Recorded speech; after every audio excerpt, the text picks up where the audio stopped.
Welcome in to a Friday edition DNVR Bets Daily. RK and Professor Dre. Great vibes here at the DNVR bar, Dre. A lot of people starting to flow in. The beer coming out nice and cold. I can attest to it, as I'll show you here in just a second. And excited for another great weekend of betting action for us here on DraftKings Sportsbook. So, Dre, what are you looking forward to most this weekend? We got quite a few things here on the slate. I guess I'm looking forward to getting back in the UFC and a little redemption in both Bundesliga and KBO because that as it always happens, right?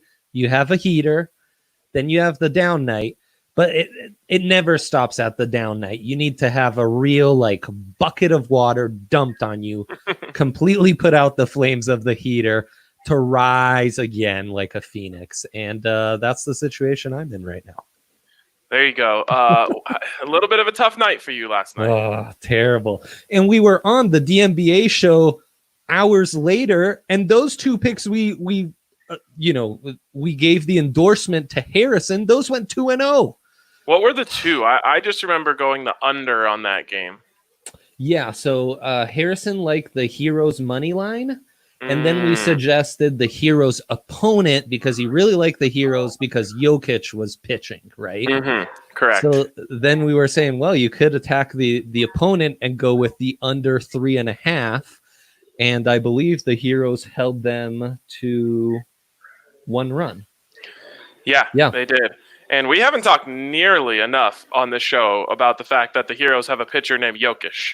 Yes, we've blown it. What better way? You can't bet on any Colorado sports right now, but you can bet on a pitcher in the Korean Baseball League named Jokic. That's right. I'm implementing a new rule after last night. Actually, I guess 2 new rules. One is we're always betting on Jokic, whatever. I'm done with the Wyverns for a minute. Okay. And this is a trend. I think I find a team to pick on, and then they pick on me. I feel like such an idiot. I hate myself. Because the Wyverns, it was so low scoring. We didn't trust any over they take. They go 6-8. They crush the over, and I had the under there. And I went against what I was telling Harrison to attack the KT Wiz, the opponents of the Heroes under. I went with the over from the Heroes. It was 5.5. These villains, they're not heroes, they're villains, Ryan. They score 5 runs. Where's my half? Give me my half run. Come on. Even the Dinos blew it for me. I had over 5.5. They only score 4 in a 5-4 game. They had it right there at the end. There's my Italian guys up at 1 a.m. on a Friday watching in Ciao Andrea. And then so it was just a terrible night. Doosan Bears and Lotte Giants, we can always trust them for the over. They give us nothing in a boring 4-2 game. I'm upset at myself, The one great thing that happened last night was, of course, my LG Twins. The KBO, the DraftKings Sportsbook, go ahead and makes the second best team in the league underdogs. I'm going to go ahead and smash that all day. And that was plus 130 something. We cashed in on that. So big shout out to my LG Twins for coming through on that. But what can you do? You take a loss. I think I ended up 2-1 on the night. So I'm staying over 500. And you will probably give out 347 picks this weekend. So that's right. You'll have a chance to get back over 500 too. Or under by 1,000. The other interesting thing, Ryan, before we jump in, all the excitement for the weekend, a couple lines jumped up drastically from when we recorded our show to when I finally put these picks in. I usually do it after dinner. We get off the show. I have dinner with the fam about 7. Then to digest, I put in some picks. I forgot to do so and got to it until 11 p.m. Well, the Dinos 5.5 has jumped up to 6.5. Didn't matter. Those were both L's, but still would have been nice. I felt good about that going in. That Heroes money line that Harrison liked and we liked, it went from minus 195 to over minus 200. So the sportsbook liked the bets I was placing. It just wasn't my night. Dang. Yeah, well, happens. big weekend ahead. Lots of good stuff. We have UFC, of course, Bundesliga, more KBO. Like you mentioned, I'm most excited about UFC. I'm also excited about the size of these member beers at the DNVR bar. When you see it next to like a regular size beer, you really start feeling the value there. Anyways, let's start here with Bundesliga. I'm going to let you go ahead and talk about Bundesliga because I have officially sworn off the Bundesliga. Thanks for the memes, and I appreciate the win we had with whatever team it was the other day. But the big Wolfsburg upset. Yes. My squad there, Wolfsburg. You know what? We've got Premier League coming back soon, Serie A coming back soon. I don't need the Bundesliga in my life. It's done me wrong too many times. So you handle Bundesliga. You sworn off the Bundesliga. It's what a smart man should do. I almost think there's a lack of Wolf shirts on the show, which of course you're known for in your civilian life. And maybe that would help us a little more with some of these soccer picks, since that's kind of where you trend in all these soccer leagues is the Wolf mascots. That's very true. It's the first Friday night since Denver was a little bit more opened up, and it's also the first time I've worn a collar on my shirt since quarantine. So I thought I might class up the joint a little bit and set the bar at a new level. Yeah, I had to switch it up. First time maybe in show history I'm not wearing a DNVR shirt. That was to kind of get back on track. I'm trying to make small changes. I can be superstitious even though I'm a math magician. Yeah, Bundesliga though, things that matter. I like two teams that have been good to us in the past. One is Wolfsburg.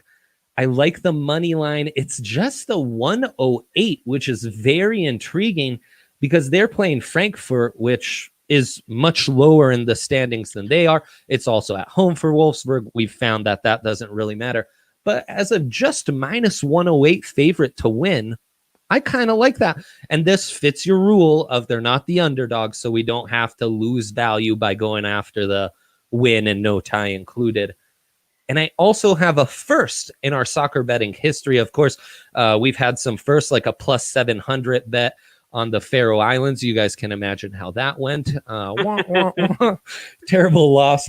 But I am betting on my first tie. And this is for another team that looked good for us last week, and that is Werder Bremen. They are on the road to Schalke. Schalke much higher in the standings, but Schalke has had a terrible run.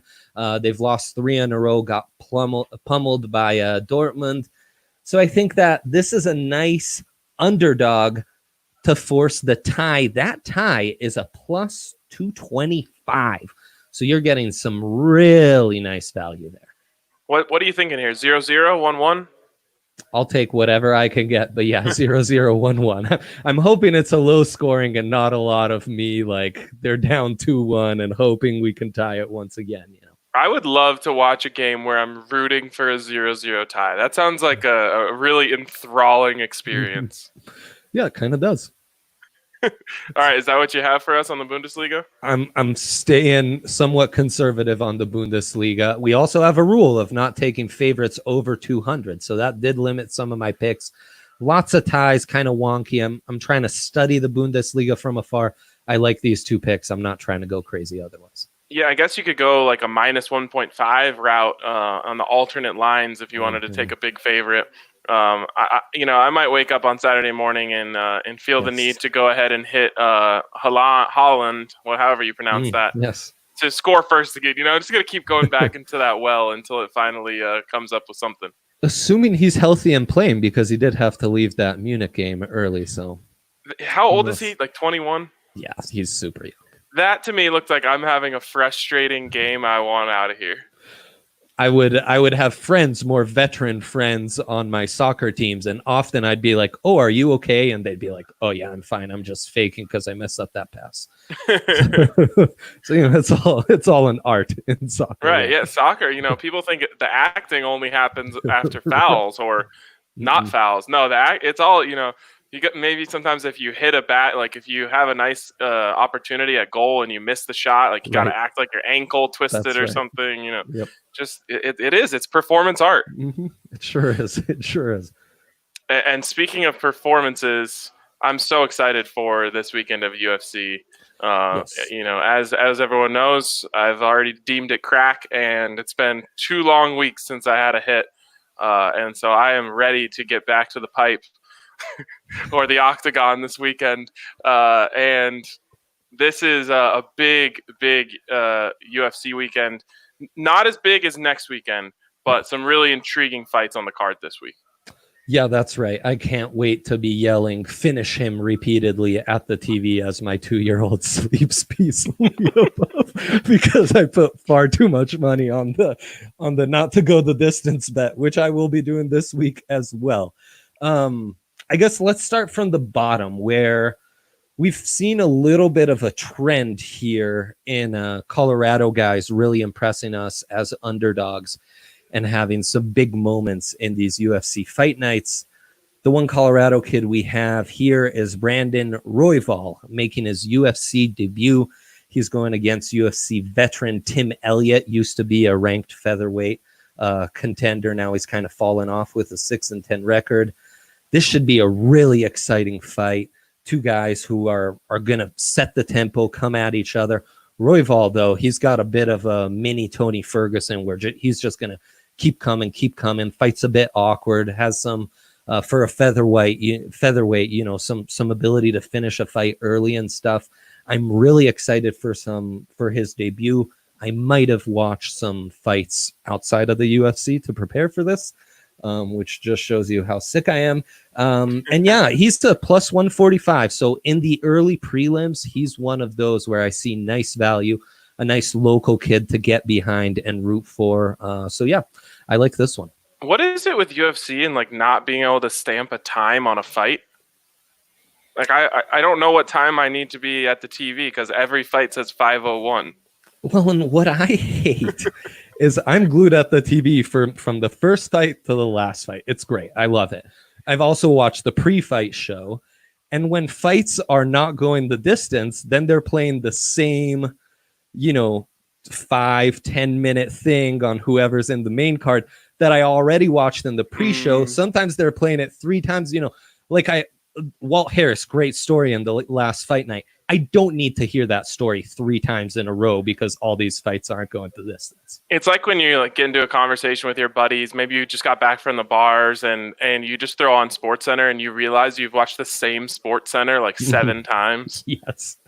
Yeah, I did that far too often in my youth, I think. Well, this is a new add it to the list of rules. If they train in Colorado, we take them. And that's not biased there. That is based off of everyone that we've seen so far since we started watching this. Everyone who trains in Colorado has won their fight. That is exactly right.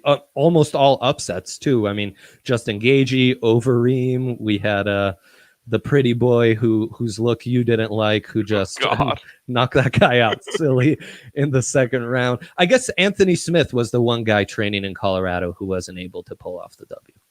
Oh, right. Yeah, but the other guy's name must have been like Chad or something. I can't remember. Still, I that's like 3 for 4. I like those odds. Yeah, and Brandon Royval trades at Factory X, which is one of the local, and I know you know some Broncos guys that train there. Another really exciting, and this is the other thing with UFC, I've really kind of keyed in on guys I want to root for. I don't want passive guys who are kind of waiting around. I like guys who set the tempo, who scare me. There's nothing worse than having put money on a guy and then 2 minutes in, he's up against the wall and you're hoping he can just survive this barrage of strikes that come his way. And that's where I'm taking Spike Carlisle, who's a very exciting fighter in the UFC, kind of coming up against Billy Quarantillo. Now, Quarantillo is kind of the more experienced guy. He looks kind of longer, and he's going to have a more complete game. Carlisle's this fiery redhead who's going to come at you, set the tone, great knockout power, some great kicks, great striking. Now, very important in this UFC event. This is the first event they're fighting in Las Vegas, and they're fighting it at these new UFC headquarters that double down as a training facility, essentially. So it's not a normal arena where you have the normal octagon. This octagon is slightly smaller. Instead of 30 feet, 25 feet. This is going to make things a lot better on those fighters I like, who are going to set the tone. They want to get in a phone booth. They want to, just get in. It's not those rangy fighters that are kind of keeping you at a distance and picking their spots, picking their angles. And that's where I really like a guy like Carlisle here. This is going to be another exciting fight. Carlisle's another underdog, plus 115, decent value. We've seen the UFC we've done like 4. This will be our 4th fight night. It's been upset city lately. So I am trying to look at some better value and some underdogs. And those are 2 guys, exciting fighters that I like in the earlier fights. Those Spike Carlisle will be fighting in the main event. If they were to make a movie about UFC, the fighter would either be named Billy Quarantillo or Spike Carlisle. Like, those are the most classic fighter names I've ever heard. Spike Carlisle, I think, I'm going to warn you, Ryan, you might be turned off by him once he hits the octagon. I know that face value for you is very important. Like, you're like those old scouts that they talk about in Moneyball. You're trying to sell jeans here. Well, for me, it's like, okay, I look at these guys and I'm like, damn, that guy really looks like someone that someone else would want to punch in the face. That's a really big disadvantage for him, because this other guy's been staring at this fool for like 3 months. He's like, God, I want to punch that guy in the face so badly, and he gets that opportunity. It's like a caged lion being released. You don't want to have too much of a punchable face in UFC. Now that is a good point. Spike Carlisle, weird redhead who rocks cornrows, so he's got a bit of a weird look. You might want to punch him in the face. Of course, that might work to his advantage. I definitely do not want to fight him. Let me just clarify that. That is wise. I know we've already had my Italian friends suggesting I get in the octagon with Curtis Blaze for 15 seconds and see if I can survive. I stand by that. And with Spike Carlisle, you coming to try and punch him might work into his favor, because he's a guy who likes to set the tone and has that knockout power anyway. So then the co-main event is a heavyweight bout between Brazilian Augusto Sakai and Bulgarian Blagoj Ivanov. Ivanov, more of a bigger submission, get you on the ground, get you against the cage. Not going to set the tone a lot. Sakai is an interesting guy. He's he's going to kind of force the action here. And they're basically at even odds, both slight favorites in the minus 110s. So I'm not leaning either way. You know my theory. With heavyweights, I like to go with the underdog, no clear underdog. So I don't really care. I do think Ivanov, being the submission guy, is going to be at a slight advantage with the smaller cage. He's going to be able to play against the wall a little more, set the tone, control his opponent a bit more. Both these guys, Sakai as a knockout artist and what have you, Ivanov as more of a submission wrestler. Neither of them really go the distance all that often. And you have this to not go the distance at plus 120. I really like those odds. Of course, this is only a 3-round fight. So you're not going to get the full 5 rounds that the main event is going to get. But I'm intrigued by that. And there's another nice value bet here. Yeah, so I kind of like Sakai in this fight. If I'm going to go one way or the other, that was one of my picks that I was going to go down for. I like Sakai. I'm with you on the fact that, like, watching these guys just try to survive and bounce around, and they're trying to pick their spots. One of the fights we had was, was it Greg Hardy, or was it? No, it was another former football player that we were watching. And he was going for the tackle the whole fight because he wanted to get him. Yes, Eric Anderson. And he couldn't get it. It was so fresh. I'm like, this guy's spending all of his energy trying to tackle this fool while this other dude's just hitting him in the face. Like, I feel like he needs to compute the fact that this isn't working. Right. I like the fact that Sakai's going to go after it, go get it. So he's on my card. And you said, what was it? Plus 120 to not finish, or sorry, to end in anything but a decision. Exactly. So that seems like pretty good value with how these guys match up. I think both have ended, haven't gone the distance in 4 of their last 5. So, 8 of their last 10. I kind of like those odds for 2 veteran fighters. Other explosive fight. I mean, these guys won't hold back too much. So that'll be lots of fun. And real quick, let me just mention, DraftKings Sportsbook once again has the Fight Night Insurance, which is so fantastic because it just really allows you to let, to be aggressive in these bets. If your guy doesn't make it to a decision, so if it's a knockout, TKO, submission, any of that stuff, and you bet on, let's say, Sakai, they're going to give you whatever you bet back as a free bet for the next time. So it's insurance. It's literally insurance. The only thing you don't like is decisions. Actually, last fight night we had quite a few decisions, which was frustrating, but it's a nice little boost to have there. The beauty is the smaller octagon's going to take those away. I think it's going to force more KOs and non-decisions. And yeah, you're right. I mean, that really helped us in the last 2 heavyweight bouts. Glover Teixeira, the insurance paid off for us, and Overeem as well, because both those didn't go the distance, and the guys we liked ended up losing. So that was huge for us. Yeah, the good people at DraftKings keep helping us. On that note, there's also an odds boost for the Avs to win the cup. Basically, it's plus 700, and now it's plus 1,500. Yeah, they're so more than double. Yeah, they're more than doubling. Yeah, they're right. More than doubling the odds there. And man, you're going from 7 to 1 to 15 to 1. That's a good one to get in on, I'll just say. Yeah, seems like a smart bet, especially when they're one of the top 4 teams, and you're getting them like a top 10 team. Those are great odds. Especially with some of the other hockey stuff we've been talking about. You can save there, but still make even more money than you would have originally, and then sprinkle a little on the Penguins and some of those other intriguing teams we've talked about, like the Blackhawks. Back to UFC, though. This is one where I think the insurance could really pay off. I was talking to Rudo about this when we had him on the show, because he does like Tyron Woodley, and he likes Tyron Woodley in a non-decision. Woodley's in his late 30s, almost 40 now, former champion, defended his belt 4 consecutive times, world-class wrestler at Missouri, and a stud athlete with this incredible build. He's boring as hell to me. Keeps you out of range because he's got that length and he's got the power, so he keeps you at range.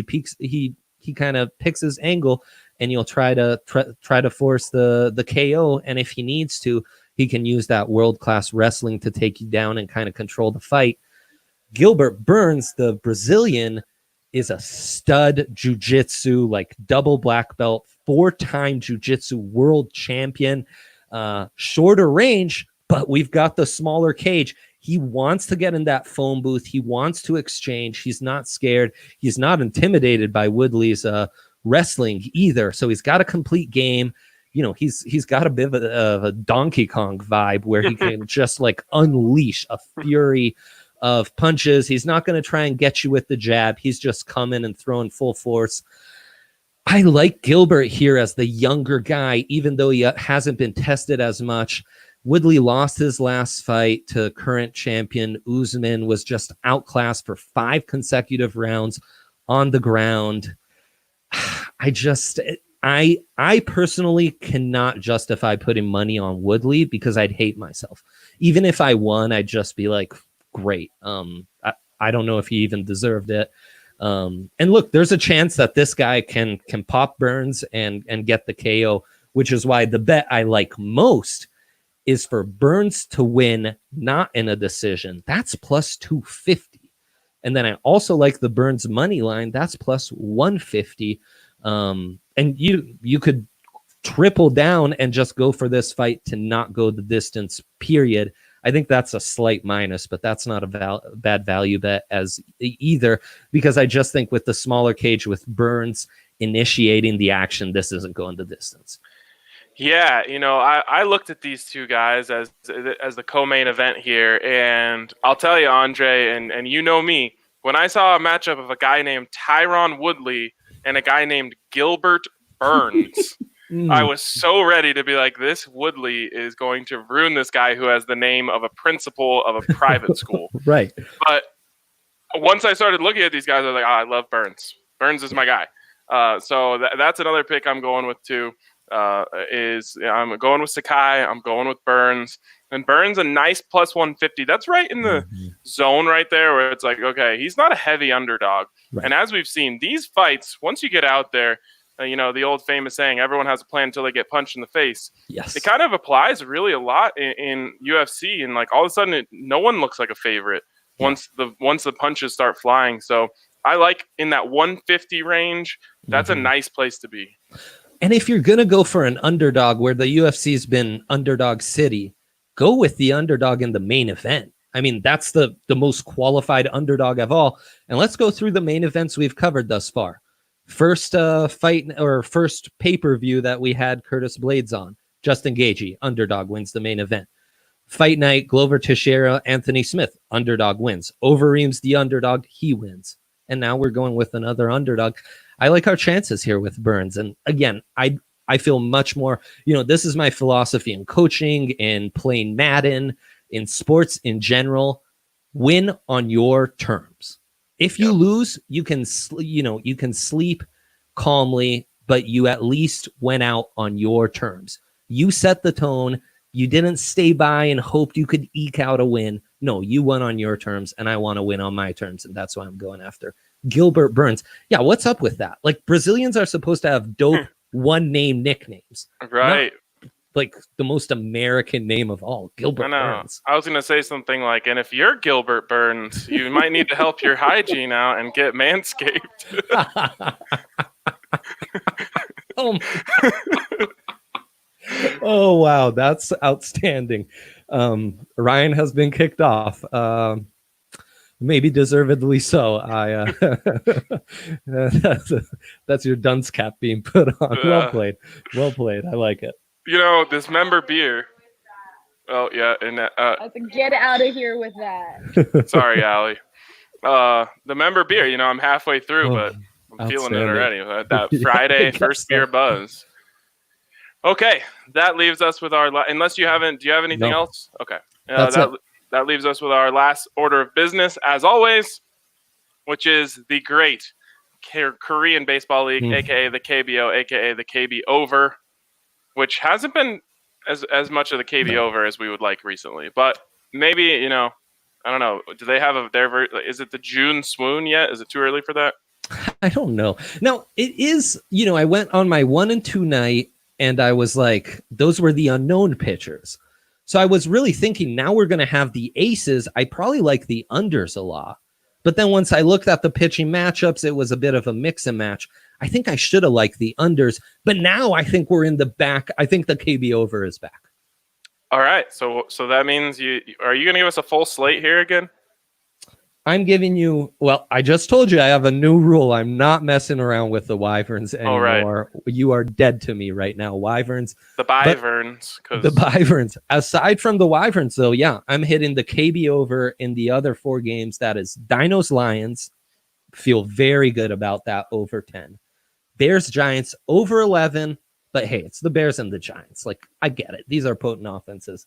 Heroes Wiz. The one where they burned me on the under last night. We're taking the over. It's a nice pitching matchup for the over. Finally, Twins Tigers over 10 as well. I'm taking that over too. All right. You know what? I was pretty similar to what you had, but I'm the type of guy I just want to ride with the homies. So okay, I'm matching your card here. Let's go. I'm matching what you have here. Okay. I kind of like the Twins. Let's see if I can pull it up here quickly. The Twins team total. Where is it there? Twins team total over 5.5. I kind of like that a little bit better than the over 9.5, but I kind of like having that protection there, just in case. The Twins have had a few pitching hiccups here and there, so it's nice to have that protection on the other side. And that's an 11 p.m.er, Andre. You know what that means? Go.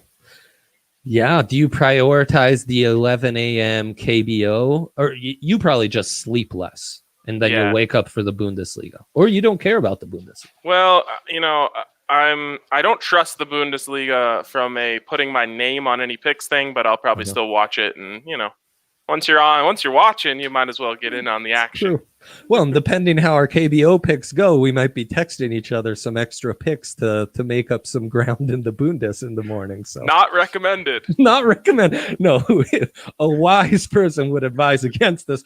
We, after a losing night, sometimes can be unwise. So I wouldn't bet against it. Nothing worse than chasing wins, Yes. and everyone does it. So just if you're do as I say, not as I do. Don't chase wins. It usually doesn't work out for you. And when it does, then it just makes you keep coming back, and you're probably gonna lose 75% of the time when you're chasing. Yeah, it's true. It's true. And our guy Chris Hill says no dinos. Let's hope you're wrong, Chris. Let's hope these dinos can get it back together. Heroes run line, they mad, he also says. Why Why are they mad? Didn't they almost throw a shutout last night? Yeah, they did. There you go.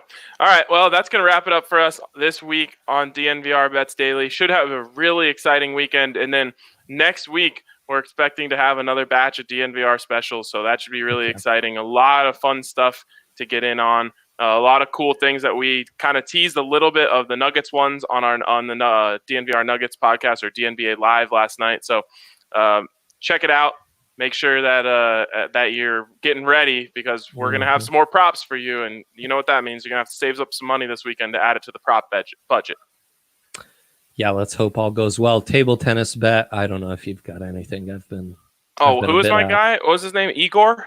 Yeah, there was an Igor. I'd imagine there's a couple of Igors in the table tennis league. But yeah, my bet is Igor. Bet on Igor.